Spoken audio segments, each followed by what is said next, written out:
Les damos la bienvenida nuevamente a nuestra conferencia precongreso en ruta hacia nuestro congreso, próximo 24º congreso de CEPA, Asociación Espírita Internacional.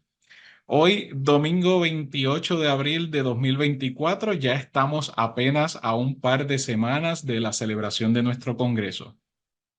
Les agradecemos mucho su conexión tanto por Zoom, así como quienes están viendo en directo o estarán viendo en diferido nuestra grabación, nuestra transmisión grabada a través de YouTube.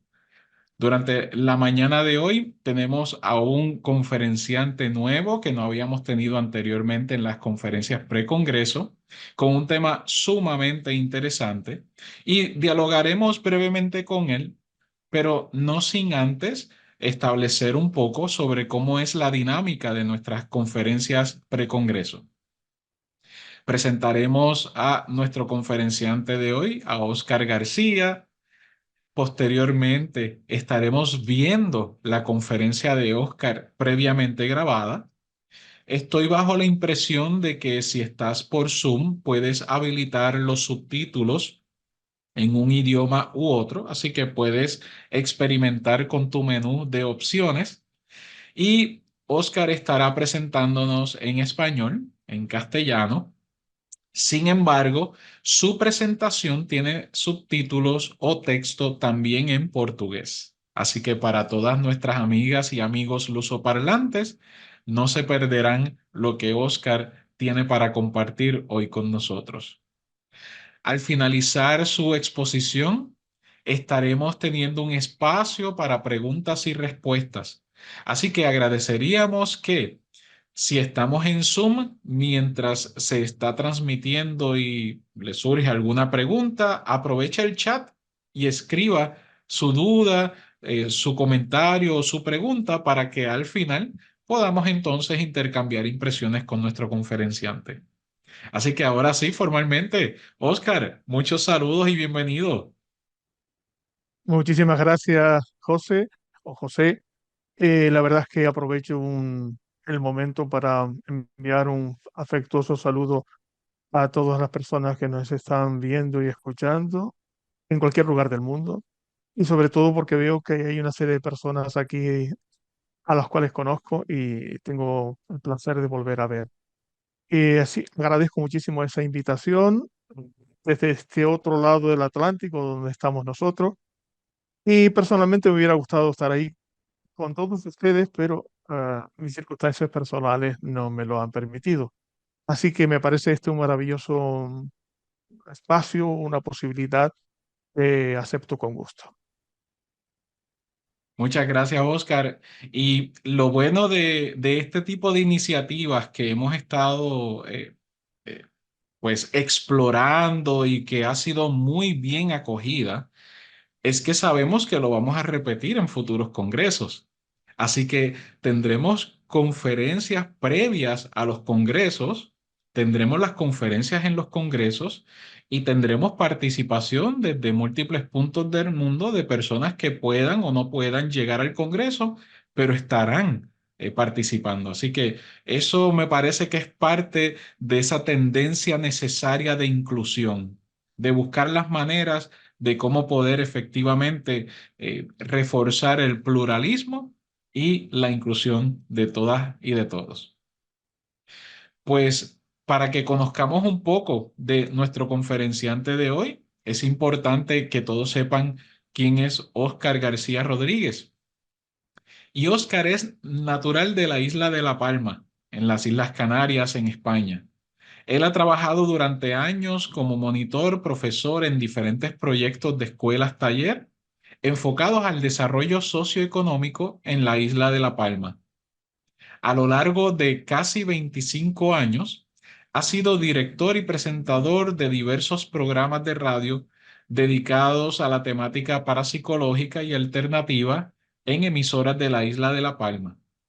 Asimismo, ha colaborado con asiduidad en varios programas de televisión locales. Ha ejercido durante más de 15 años como guía turístico en la isla. Ha sido redactor en distintos medios escritos locales y regionales, así como director de la revista Atlantes, Enigmas de la Ciencia. Es escritor y poeta.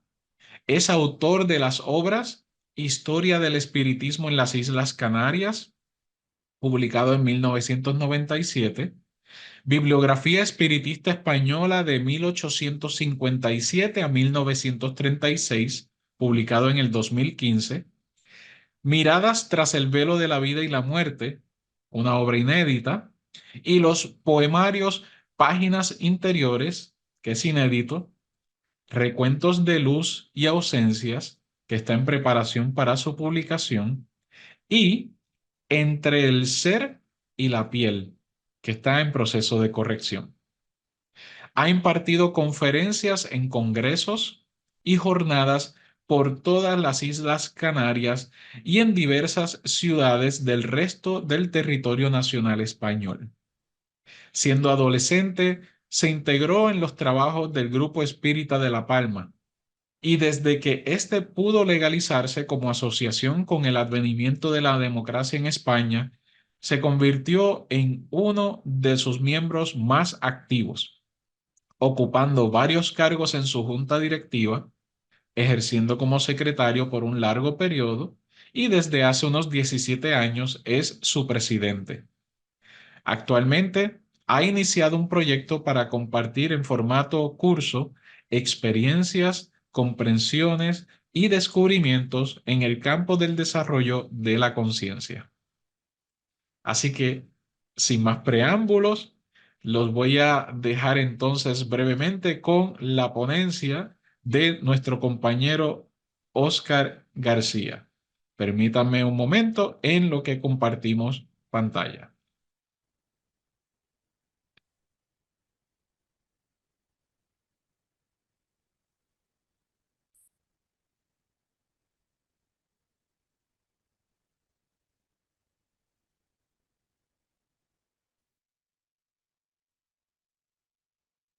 Reciban todos, compañeros y compañeras espíritas, un gran saludo fraterno desde el otro lado del Atlántico, desde las Islas Canarias, en España. Agradezco a la organización del 24 Congreso de CEPA haberme invitado a participar en este significado evento espírita. Espero que nuestra intervención aporte algún elemento de valor para la reflexión y el diálogo sano y constructivo. Comencemos, pues. Sobre el fondo de una realidad constante, inmarcesible e inviolable, que incluye todas las posibilidades existenciales superpuestas, más ninguna definida, se despliega como emanación inevitable por propio poder intrínseco la manifestación cósmica, adquiriendo la dimensionalidad en el marco del espacio-tiempo. No hubo jamás un antes y no habrá jamás un después.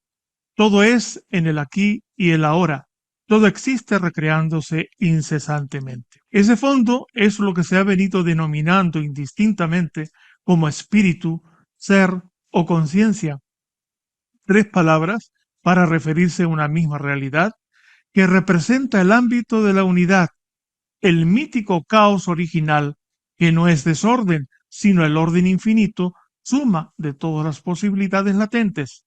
El océano sin orillas, al que se refería el extraordinario filósofo y místico sufí Ibn Arabi, que vivió a caballo entre los siglos XII y XIII. Y la manifestación cósmica, el universo, el mundo, lo que sentimos, vemos y tocamos, no viene a ser otra cosa que el propio espíritu adoptando una expresión de apariencia fragmentada, limitada y definida. Porque así es como aparece bajo la mirada de la mente, dado que ésta no es otra cosa que el propio espacio-tiempo, el ámbito donde las cosas existen, es decir, están fuera y se pueden medir o dimensionar. Lo que vemos, sentimos, olemos, tocamos y saboreamos, todo lo que percibimos mediante alguno de nuestros sentidos ordinarios o extraordinarios, en definitiva, todo lo que notamos que existe es una expresión de la mente. La realidad manifestada se muestra siempre bajo un triple aspecto, como información, como energía y como sustancia. Otras tantas formas de expresarse la realidad una, el espíritu, por lo tanto, en el fondo, intercambiables entre sí. Este es el mensaje velado que se encuentra escondido entre los ropajes de ese mito presente en tantas culturas y tradiciones espirituales, en el que se nos habla de diversas trinidades o triunidades, entre ellas la tradición cristiana. En este sentido, lo que vamos a decir de seguido no implica una jerarquía ni representa un orden secuencial en la manifestación. En realidad, todos los aspectos eclosionan simultáneamente. El aspecto sustancia representa al poder, entendido este como capacidad de realización o concreción. El poder es lo que sustancia la realidad. El aspecto información da lugar a la forma. En otras palabras, proporciona una arquitectura a la realidad manifiesta. El aspecto energía proporciona un ánima, es decir, una condición o estado a la realidad concretada.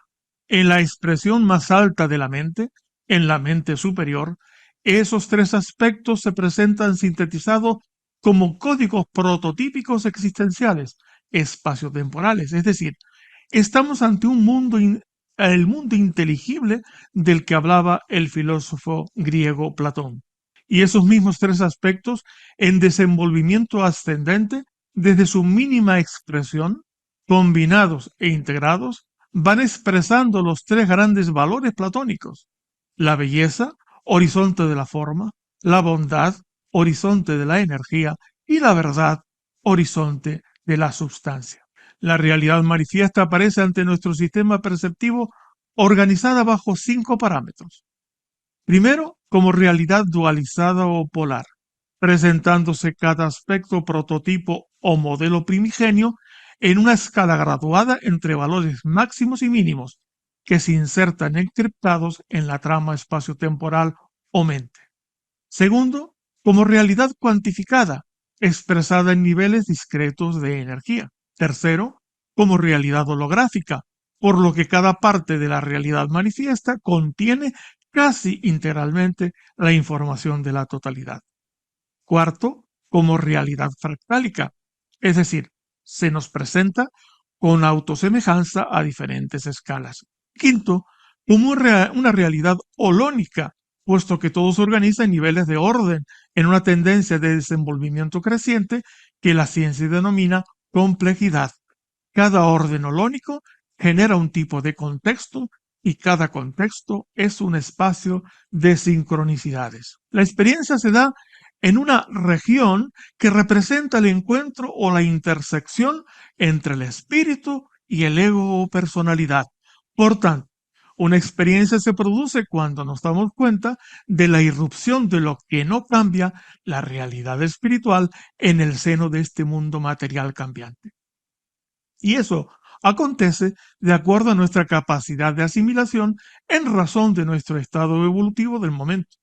La experiencia es, pues, el factor que introduce luz en la conciencia humana ordinaria, porque es precisamente eso que no cambia, el proveedor de sabiduría, sabor de la realidad, regalándonos comprensión, que es la capacidad de ver cómo se estructura la realidad; sentido, que es la conexión con el propósito; y poder, capacidad de realización. En suma, otorgándonos más conciencia. El conocimiento es una descripción de lo aparente, pero una experiencia no es conocimiento ni produce conocimiento, porque como dice un gran referente espiritual contemporáneo, el hindú Nisargadatta Maharaj, en su obra Yo soy eso, dice él, todo conocimiento es una forma de ignorancia, todo conocimiento está en la memoria; mientras mire con la mente, no puede ir más allá de la mente. Una experiencia es un factor eminentemente creativo que introduce en la vida humana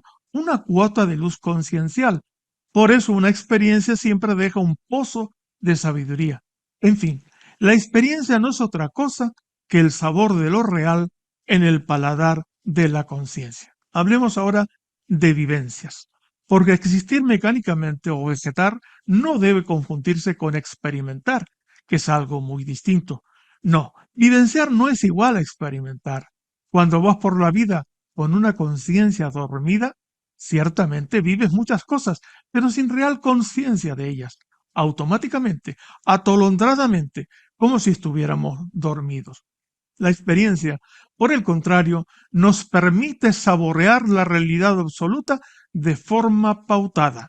Es algo así como ir viendo, sintiendo y expresando la transformación personal, la realidad una de manera gradual, sin que ésta nos deslumbre, bloquee o anule. Demasiada luz no ilumina, sino que obnubila. Decía el sabio taoísta chino Chuang Tzu: lo que se añade a la memoria no puede ser borrado fácilmente, pero puede hacerse, y de hecho lo estoy haciendo todo el tiempo. Como un pájaro volando, yo no dejo huellas. Se refería así este gran sabio a que sus actos no podían considerarse ya causas que acarreasen consecuencias, sino que eran expresiones de unidad que se autoconsumían en el holocausto de su propia integridad. La memoria está constituida por registros sentimentales, es decir, por energía emocional confinada en las carcasas formales de las interpretaciones mentales. La memoria no representa la realidad de los hechos, sino sus interpretaciones. Contiene las miradas sesgadas que se tienen desde puntos de vista arbitrarios, algo característico de la vida egoica de los seres humanos. Todas las emociones son formas de resistencia a la realidad, pero cuando el mundo emocional humano se equilibra, eliminando filtros condicionantes y deformaciones inducidas por puntos de vista transitorios, la conciencia ordinaria se enfoca hacia la realidad una. Nos convertimos en sus testigos y ciega cualquier vía para las interpretaciones, porque el equilibrio emocional nos convierte en un diapasón de la realidad del espíritu, haciendo que éste fluya hacia el mundo como conciencia. Permaneciendo en la unidad, estamos completos y desaparece la enfermiza tendencia del apego al mundo, ya sean eventos, personas, cosas o posesiones materiales. Morando en la realidad que está más allá de todas esas cosas, de todas las apariencias, puedes permanecer invariable y sereno cuando todo el mundo a tu alrededor muda incesantemente. Adquieres entonces una inmensa capacidad para estar con todo sin fijaciones a nada. En el ámbito del ego se vive en un mundo de dualidades, de causas y efectos. Quien elige un polo de cualquier dualidad automáticamente también elige su contraparte, porque por detrás de las apariencias conforman una unidad indisoluble. De ahí que quien deje de buscar el placer cesa también automáticamente de atraer el dolor. Pues como dice la gran filósofa canaria Mónica Caballé, el intento de salvar la dualidad enfatizando uno de los polos, en este caso el placer, y negando su opuesto, en este caso el dolor, es una pretensión ilusoria. Tarde o temprano ello conllevará el enfrentarse al polo negado con toda la fuerza e ímpetu que se haya puesto en su negación. Esto no significa que ya no se experimenten las emociones, se experimentan intensamente, pero momentáneamente, solo que ellas dejan de ser consideradas, registradas y absorbidas. Por tanto, no conforman ninguna impresión o memoria. Todo se vive tal como es y como si fuera la primera vez, sin valoraciones a priorísticas, sin controles, sin filtros, sin pasado, es decir, sin referencias, y sin expectativa, es decir, sin futuro, sin dejar registros memorísticos, solamente como pura presencia consciente. Esto también forma parte del significado de las palabras de Chuang Tzu atrás mencionadas. Como un pájaro volando, yo no dejo huellas. Porque a través de la memoria, y dado que el ego asume el papel de protagonista, de ser agente causador, asume también automáticamente, sépalo o no, quiéralo o no, ser receptor de los efectos de lo placentero y de lo doloroso, de lo agradable y lo desagradable, de los aciertos y los fracasos, generando el mecanismo del karma, y utilizo esta palabra ahora, ajena a la terminología espírita, por su extendido uso, como proceso autorregulador de la vida que permite saborear la naturaleza de las propias acciones, dando pie al despertar de la propia conciencia. Más allá del ámbito del ego, desaparece el concepto de causación porque se adquiere conciencia del fundamental error egoico que consiste en suponer que somos detentadores del poder creador, cuando realmente somos sus receptores y vehículos hacia el mundo. Entonces empezamos a dejar de hacer y comenzamos a permitir que se haga a través de nosotros. En este punto, recurrimos nuevamente a unas palabras de la filósofa Mónica Caballé. Nos dice ella, la noción lineal de causalidad no responde a la naturaleza de las cosas. Su validez es puramente convencional. Todo depende de todo y nada de lo que acontece tiene una causa particular. El universo entero contribuye a la existencia incluso de la cosa más pequeña. Nada ocurre a menos que todo el universo lo haga concurrir. Por su parte, el físico inglés Francis David Pitt, quien colaboró con David Bohm, escribía, la causalidad en la física es una idealización, una realidad que solo existe dentro del mundo de las ecuaciones y de las simulaciones de computadora. No debe confundirse nunca con los variados, complejos y sutiles sucesos individuales de la realidad. Igual que no se pasa de la noche al día repentinamente, tampoco se transita de la inconsciencia a la conciencia total sin más, sino a través de saltos cuánticos concienciales, pues cada uno de ellos implica expresiones crecientes de lo real que surgen de la asimilación de nuevos niveles discretos de energía, de información y de poder. Porque creamos lo que creemos. El mecanismo de la ley del karma se destaca como un proceso autorregulador que progresivamente se diluye en paralelo a la desintegración del ego. Llegará así el momento en que dejaremos de generar acciones y por lo mismo tampoco habrá ya efectos o consecuencias.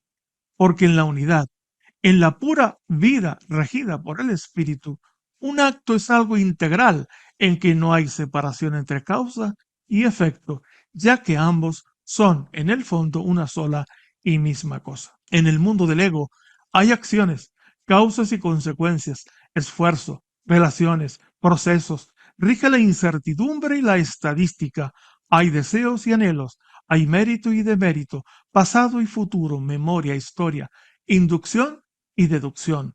Hay planes, hay intenciones. Se considera que la coherencia es un valor y hay karma. En el mundo del espíritu hay no acciones o actos. Rige la causalidad, la sincronicidad. Es el reino del poder, de la contextualidad, de la correspondencia, de la creatividad, de la inspiración, de la espontaneidad y la instantaneidad, de la presencia, de la no localidad, de la imprevisibilidad, de la insondabilidad. No hay intenciones, anticipaciones o proyecciones, no hay posicionamiento ni interpretaciones, no hay dramas, no hay sufrimiento. El máximo valor es la integridad y no hay karma. Desde una perspectiva espiritual, el conocimiento no evita la inconsciencia, pues como dice muy bien Pablo Benito Arias, doctor en filología árabe por la Universidad Complutense de Madrid, en su tesis doctoral Los nombres de Dios en la obra de Ibn Arabi, el conocimiento es la visión de lo conocido desde la perspectiva de lo conocido, no del conocedor. De ahí que el conocimiento jamás pueda producir certeza, porque la certeza interior es fruto exclusivo de la experiencia de saberse o de recordarse a sí mismo, siendo ese el elixir que queda de la conexión de nuestra conciencia ordinaria con nuestro ser profundo.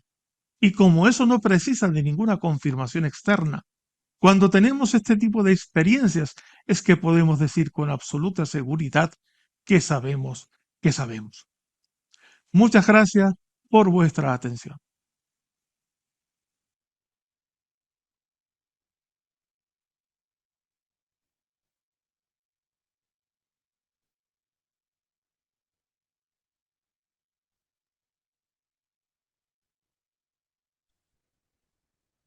Gracias, Oscar.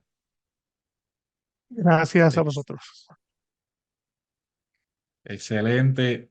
Y ahora nos gustaría abrirnos a una sesión de preguntas y respuestas o sean estas expuestas de manera verbal o sean estas escritas en el chat, que por favor podamos entonces, sin titubeos, poder aprovechar que tenemos aquí a nuestro conferenciante y en lo que estas preguntas surgen, y discúlpame aquí para permitirle que quien desee abrir el micrófono lo pueda hacer, Oscar.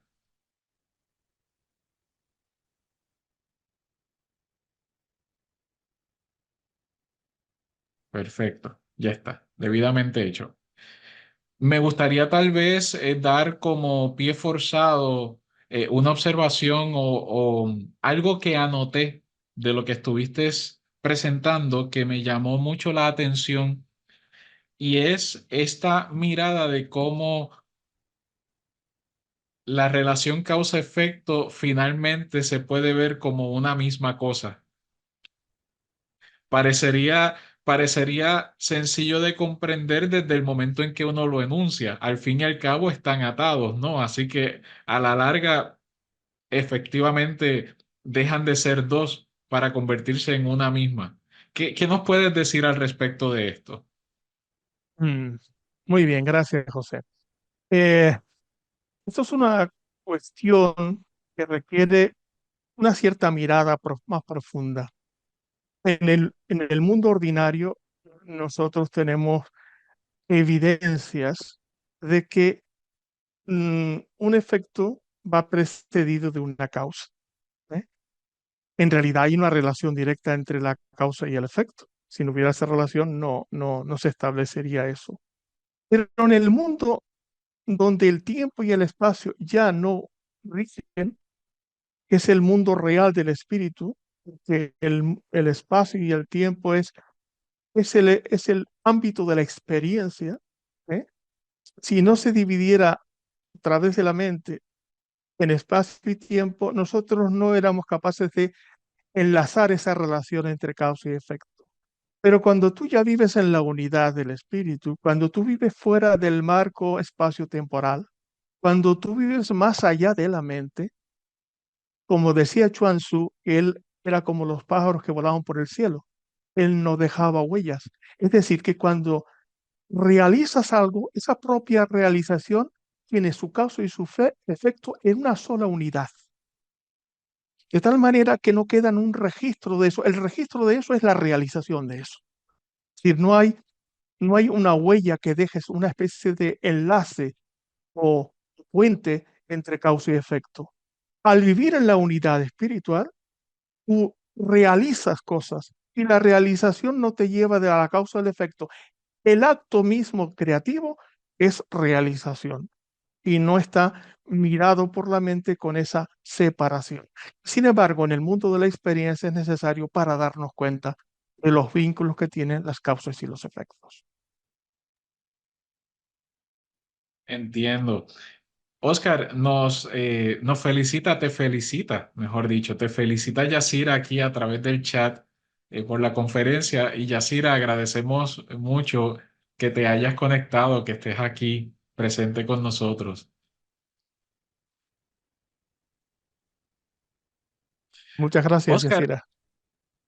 entonces, tal vez en lo que surgen otras, algunas anotaciones, algunas dudas, algunas preguntas, podría plantear otro asunto que recogí de la misma conferencia, porque efectivamente hay varios, y es ese apalabrar de manera poética algo que tal vez manejamos con otro vocabulario o de manera muy cotidiana, y es que la memoria no es otra cosa que una interpretación sesgada.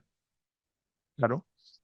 Eh, el hecho fácil de comprobar es que si tú coges en fin, si tú estás con un grupo de personas y viven una situación igual, cuando preguntas después a cada persona, te va a dar una visión con pequeñas peculiaridades personales. Y eso si ocurre desde el punto de vista físico. Imagínate tú si nosotros ya venimos condicionados con previos planteamientos mentales y emocionales, de tal manera que actúan como un filtro por el que pasa lo que vivimos. Y cuando pasan por ese filtro, por ejemplo, una persona ve un hecho, le da miedo, otra persona le atrae, le pica la curiosidad. Es los filtros que tenemos en la mente y en la emoción, y en concreto los filtros ocasionados por nuestras memorias del pasado, que son siempre tienen un carácter sentimental, donde se une por una parte la emoción y por otra parte la interpretación mental. Cuando pasan esos filtros, como parten de un posicionamiento personal previo distinto en cada caso, hacemos una interpretación distinta de cada hecho vivido. De tal manera que en la memoria de cada cual, el mismo hecho puede presentar variaciones. ¿Eh? Puede presentar variaciones. Eh, Algo muy claro, es que nosotros recibimos señales a través de los sentidos. Esas señales nos impresionan, generan una actividad emocional. La actividad emocional dispara la mente para que la mente proporcione significados a esa actividad emocional. Y ahí viene lo personal. Los significados atribuidos a la actividad emocional depende también de la actividad, del tipo de actividad emocional que ha inducido esa percepción y a su vez depende de los condicionamientos del pasado que traemos. Si yo he tenido un problema porque me caí contra una zarza, pongamos por caso, y tengo, o lo que sea, a lo mejor inconscientemente cada vez que veo la zarza me da una sensación desagradable, pero a lo mejor no recuerdo en aquel momento de dónde me viene esa sensación desagradable. Estamos tremendamente condicionados por nuestras memorias. Por eso también funciona la hipnosis regresiva en la solución de algunos efectos nocivos en las personas, alergias y otro tipo de cosas. Cuando se acude a la memoria donde se originó el proceso, se disocia, por un lado, la experiencia en sí, sin interpretaciones, y por otro lado, la energía emocional asociada a eso. Y cuando se hace esa disociación, pues muchas veces hay una cura espontánea de un montón de efectos. Correcto, correcto. Es llegar entonces a la raíz de una asociación negativa para poder Claro. observarla y poderla procesar sin el elemento emocional o sin el trauma que ella conlleva. Exactamente, sin la interpretación subjetiva. Muy bien. Oscar, tenemos aquí a Nelly con la mano arriba, así que Nelly, adelante. Mira a ver si puedes abrir el micrófono.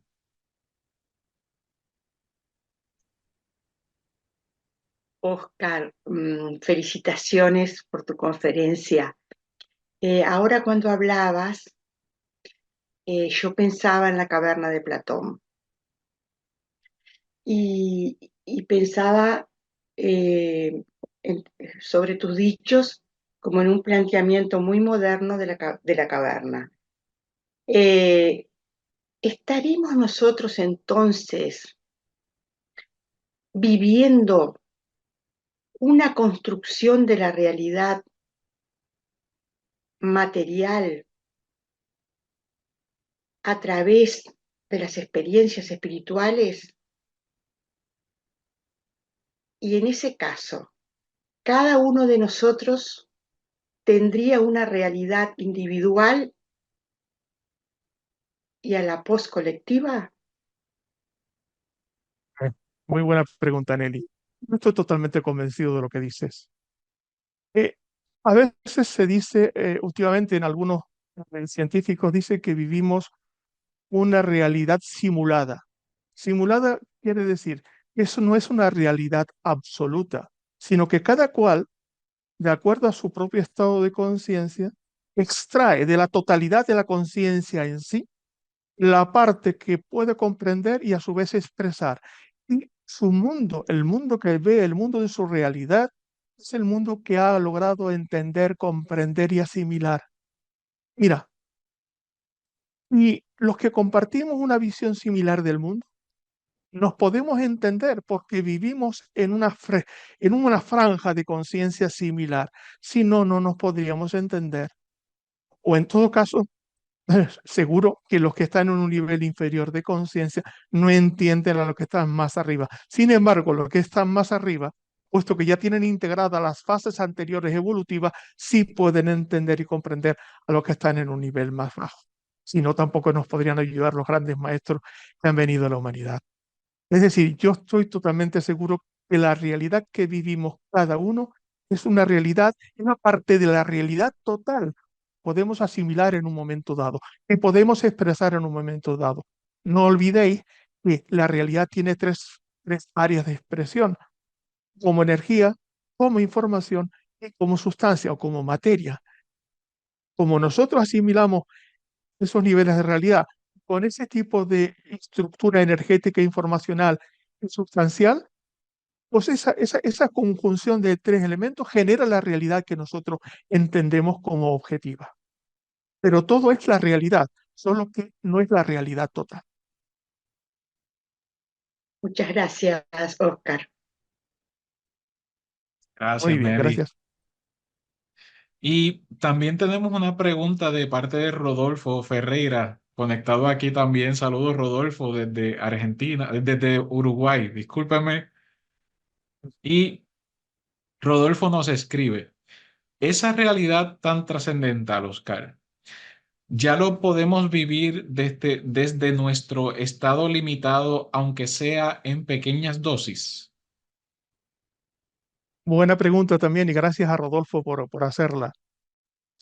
Evidentemente no estamos en el nivel aún para poder vivir esa realidad que yo he intentado explicar.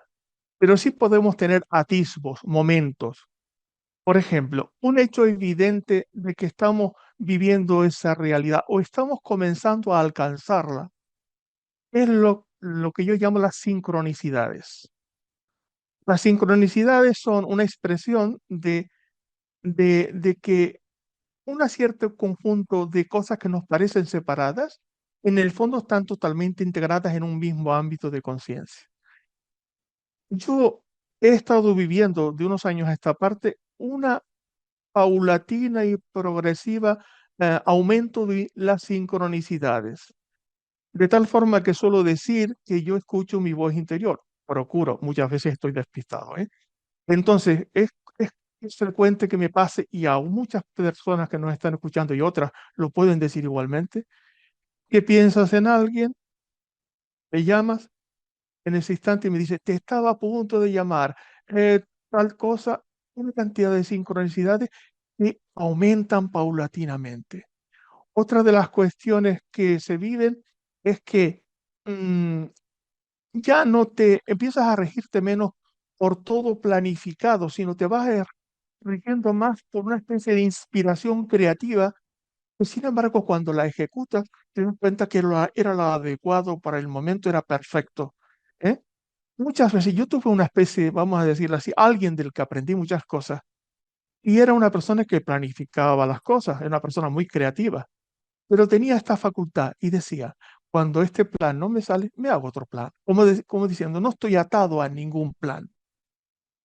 Sin embargo, nuestra expresión egoica está totalmente atada a planes, a previsiones, a anticipaciones del futuro, porque está huyendo de algo que es fundamentalmente miedo a la incertidumbre.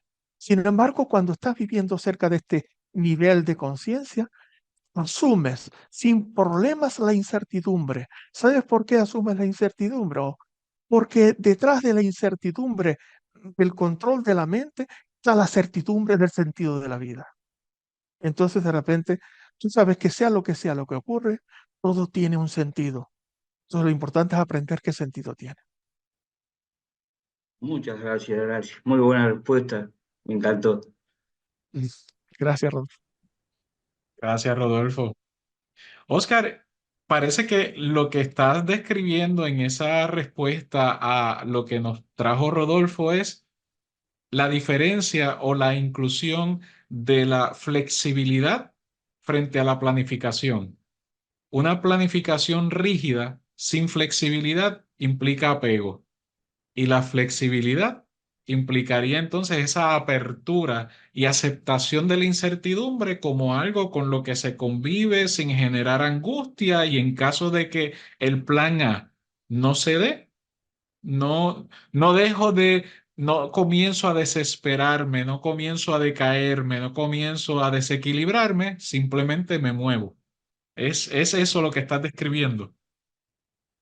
Parte de lo que estoy describiendo. No podemos dejar de ser flexibles, porque si no dejamos, si no somos flexibles, es como si intentásemos imponer a la realidad universal nuestro punto de vista estrecho. Y la realidad universal tiene una amplitud inimaginable. Ser flexible es comprender que la realidad es mucho más perfecta que nuestra visión de la realidad. ¿Eh? Y entonces, digamos, es abrir nuestra vida a la creatividad. Si no abrimos nuestra vida a la creatividad, tenemos una visión estrechita, no podemos salir de ahí. Y cualquier cosa nos derrumba. Sin embargo, si abrimos camino a la creatividad, no solamente asumimos sin dificultad cualquier nueva visión y conocimiento que venga a nosotros, sino que además tendremos la capacidad de reconocer que eso nuevo que ha incurrido en nuestra vida es mejor que lo que nosotros habíamos planificado. Y ahí funciona mucho el nivel intuitivo, que es la visión de conjunto de una sola ojeada. Muy bien. Y está entre nosotros también conectado desde Venezuela Guillermo Meléndez. Así que gracias por conectarte, Guillermo. Y él establece, Martin Heidegger expuso en su libro Ser y Tiempo el concepto de Dasein, el ser allí, ese ser humano eyectado al mundo viviendo dentro de su cotidianidad de la vida y de sus ansiedades. La diferencia es que los que estudiamos la filosofía espírita comprendemos que esta no es la realidad absoluta. Muy bien, Heidegger fue considerado el filósofo del ser por excelencia, el que supo del ser en la modernidad. Bien, yo sé que algunas de estas cosas que he estado comentando, que están expuestas en la charla que hemos escuchado grabada, a veces no son comunes dentro del ámbito espírita, pero yo soy una persona que ha asumido, y creo que muchas lo han asumido, el consejo kardeciano de que tenemos que ir ampliando nuestra mente, nuestra comprensión, sondeando más allá de los límites establecidos en cada momento. Yo me ha pasado esto, a mí me han pasado cosas en la vida, circunstancias de estas que podemos llamar sufrientes, como a todo el mundo, no ni más ni menos que a otros, pero que me han hecho preguntarme prácticamente la totalidad de lo que creía desde sus mismos fundamentos. Y en esa profundización sobre la totalidad de lo que creía desde sus mismos fundamentos, empezando a veces hasta por el propio lenguaje, porque a veces hablamos de cosas y no tenemos noción clara de qué significan las palabras que empleamos. Entonces, en esa pregunta y en esa autoindagación constante y permanente, porque sigo en ella, digamos que surgen comprensiones de antes cosas que las veía difíciles y hoy las veo sencillas. Y evidentemente lo que hago con estas cosas y otras cosas de las que hablo en el grupo Espíritu de La Palma y en otros sitios que voy, es intentar compartir esas comprensiones, porque además vienen acompañadas de un clima mental y emocional de sosiego, de tranquilidad, de paz y de alegría. Entonces es lo que intento compartir. Esa visión desde ahí, cuando empiezas a comprender que tú eres el constructor de tu propia vida, pero sobre un fondo de totalidad real, de que nosotros simplemente activamos eso en nosotros mismos, siendo un reflejo de esa totalidad, pero en la medida de que vamos siendo capaces de comprenderla, cuando eso lo asumes, jamás te vas a sentir solo, te vas a sentir que la vida tiene un sentido extraordinario, en fin, vas a dejar de quejarte. Una de las cosas que ocurre cuando uno profundiza en esta comprensión de la vida, ese quejido constante que estamos ante todo, prácticamente si amanece el día nublado nos quejamos, si aparece con sol nos quejamos por todo. Empiezas a verlo desde otro punto de vista. Y además, quiero compartir un detalle. Comienzas a verlo con un poder inmenso que descubrimos. Y el poder inmenso que descubrimos es que tenemos la capacidad para tomarnos todo lo que sucede, tal como lo elegimos. No hay ninguna cosa impuesta por ahí afuera que nos obliga a tomar lo que nos sucede de una manera estereotipada. Eso nos da una liberación extraordinaria. A mí no me ofende nadie si yo no me dejo ofender. No me insulta nadie si no me dejo insultar. Y te da una paz y una tranquilidad vas por el mundo con libertad, eligiendo cómo te tomas las cosas. Oye, Oscar, me llega al pensamiento el recuerdo de el comienzo de una película documental en torno a la felicidad y su título es Happy, ¿verdad? Muy sencillo.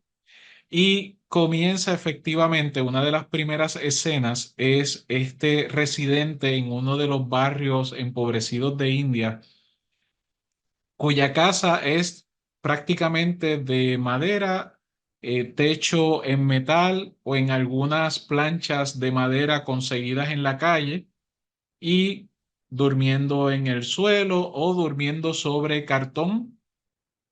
Y ese individuo, esa persona, ese joven, vive allí con su familia. Y parte de lo que él plantea dentro del documental, muy brevemente, es que él es feliz. Y él es feliz porque su fuente de felicidad es su familia, son los seres que le rodean. Todos nosotros nos fijamos en la habitación, nos fijamos en las condiciones y el individuo está optando por usar un término que muchas personas no asocian con esas condiciones porque, como bien tú planteas, él ha optado por sentirse diferente, no de acuerdo a dónde está viviendo, sino de acuerdo a la calidad que tiene de relación con quienes convive. Qué maravilloso, ¿verdad? Ese es ese poder al que te refieres. Y aún más, José, aún más, él era feliz en el ejemplo que pones porque estaba con su familia. Pero aún más, somos felices porque dentro de nosotros estamos en armonía. Incluso a veces si no tenemos a nuestros familiares alrededor, porque los familiares están ahora y mañana no están, y nosotros tendremos que seguir viviendo con nosotros mismos. Es decir, nosotros somos el ámbito que tiene que surgir la fuente de la felicidad, la fuente de la armonía, de la paz, de la integridad. Todo lo que incluya eso, pues estará perfecto. Pero si un día falta algo de fuera que nos daba felicidad y falta otro día, pues no por eso nos dejamos abatir, sino que lo asumimos. Todos hemos perdido familiares, a mis padres yo los he perdido, mi madre murió en mis brazos. Yo ya venía asumiendo desde hace largo rato por la propia ideas espíritas que la muerte es una parte de la vida, que estamos aquí un tiempo y luego volvemos al otro lado de la vida. Y que eso no me tenía a mí, aunque yo pueda entristecer mi sentir en aquel momento lo que ocurrió, no me lleva a hundirme. Pues yo creo que la fuente de la felicidad incluso tiene que ser encontrada en el fondo de nosotros mismos. Ciertamente, y muy de acuerdo, Oscar. Y para finalizar, ya que no estoy viendo más preguntas y para ir cerrando, me llevo algo y posiblemente muchos de los que están presenciando la conferencia lo pudieron observar también, que resonó grandemente, Oscar. Y fue ese, en vez de hacer, que se haga a través de nosotros. Esa frase me pareció tan poderosa, tan contundente, tan trascendental. ¿Qué nos puedes decir sobre esto? Puedo decir mucho. Por ejemplo, creo que en general tenemos una comprensión muy errada de lo que es la voluntad. Normalmente se entiende la voluntad como una fuerza que nosotros ejercemos contra una resistencia para imponer nuestro plan, lo que queremos hacer. Sin embargo, yo veo la voluntad totalmente distinta. La voluntad no es algo que nosotros ejercemos, sino es algo que se desata en nosotros. Es un poder latente en la medida en que sacamos de nuestro camino resistencias, nuestra resistencia a la realidad, ese poder latente se hace presente en nuestra vida y nos convertimos en las manos de esa voluntad que no es personal, es la voluntad de la vida, de la creación, la voluntad divina, la que lleva todo esto en un sentido creciente de desenvolvimiento y de progreso. La voluntad no es una fuerza, es un poder que se desata y se desata cuando esos otros dos niveles de realidad en los que vivimos, el nivel informativo que se traduce en comprensión y el nivel de sentir, que se traduce en, se expresa en la energía, en cómo vibra nuestra energía personal. Cuando esos dos se combinan y se sitúan en sincronía, el poder de la voluntad se desata de forma natural y nos volvemos seres creativos, creadores. Entonces la voluntad no es una fuerza, es un poder y se desata. Por eso se hace a través de nosotros, no nosotros lo hacemos. Imagínate que nosotros, con lo ignorantes que somos, intentábamos imponer nuestra voluntad al universo. Es imposible. El universo tiene su propia dirección y se desata ese poder en nosotros cuando nos sintonizamos con esa dirección. Y qué hermoso pensar entonces que el servir, el dar, el contribuir, el colaborar, el compartir todo lo que eleva al ser humano puede ser, en vez de ser acogido de manera ilusoria, con vanagloria, con vanidad, simplemente es el flujo de la armonía siendo percibidos por otros a través de nosotros. Dar sin esperar, dar con un sentido de amor altruista absoluto, que de otra manera no se concibe. ¿Cómo se puede dar de verdad si tenemos sentimientos egoístas? Es imposible. Por tanto, ni siquiera te voy a decir, al menos en mi caso, yo no necesito que me agradezcan nada. Yo me siento simplemente realizado cuando de lo que puedo tener, puedo compartir. Y ahí está suficiente. Si todo eso lo hiciéramos al nivel en el que cada cual nos encontremos, el mundo se transformaría al instante en algo completamente nuevo. Así es, así lo vemos. Oscar, ¿te gustaría darnos unas palabras finales, por favor? Bueno, yo solo puedo expresar en este caso mi satisfacción no personal, porque simplemente esa oportunidad para poder hacer llegar algunas de las reflexiones que vamos eh, encontrando en nuestro camino evolutivo.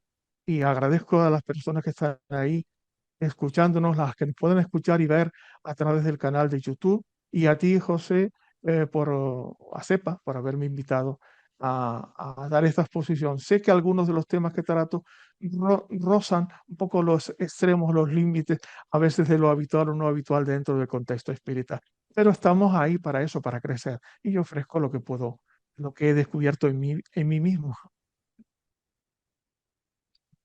Oscar, de parte de CEPA, de la Asociación Espírita Internacional de CEPA de Puerto Rico, quien es la responsable de preparar este 24º Congreso que llega próximamente, te agradecemos muchísimo este tiempo, las informaciones y el intercambio que has tenido con nosotros.